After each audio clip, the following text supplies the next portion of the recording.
No Malonzo, no problem sa Hinebra dahil sa player na ito. At good news, Robert Herndon nakapirma na. So yan ang ating mga tatalakayin.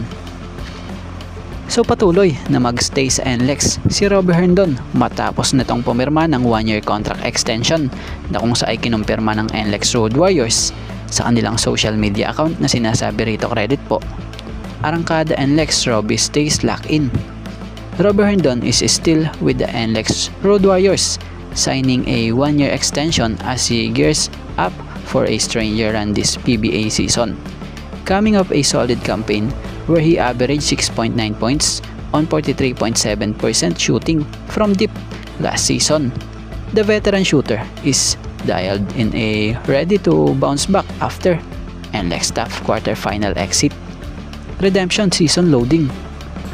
So goods na napapirma muli ng extension si Herndon dahil sa hawak nila ang isa sa guard forward na shooter din dito sa PBA.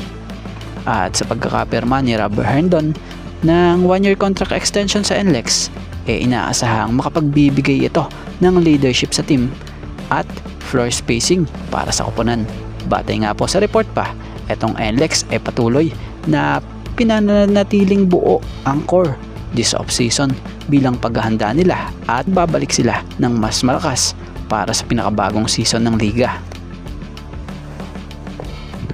At dito tayo sa patungkol sa kampo ng Hinebra. Ngayong wala ng Jamie Malonzo ang Hinebra, hindi nangangahulugang malaki ang nawala sa kanila.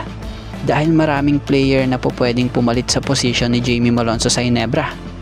Isang nangad po dito, itong si Jason David na siyang hindi man kasing tangkad ni Malonzo pero masasabi mong maaasahan ang sipag nito. Si Jason David ay isang 6'3" guard forward. May kalaparan ng pangangatawan.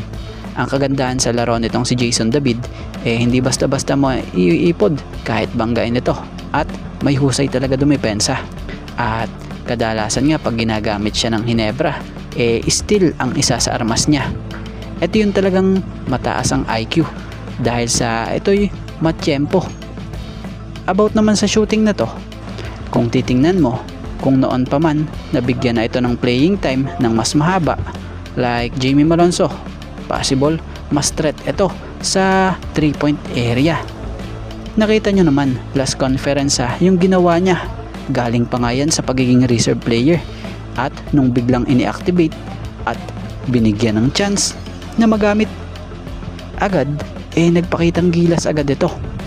Grabe ang shooting or outside shooting na to. Maging ang presensya niya sa ilalim, talagang maaasahan nito. Kaya naman masasabi mong no Malonzo, no problem sa Hinebra ito dahil sa may pupwedeng pumalit talaga sa naiwan niyang pwesto. Pero kung kayo ang tatanungin anong opinion nyo, ano para sa inyo? So sino ang nakikita nyong pupwedeng pumalit sa spot ni Jamie Malonzo sa Hinebra?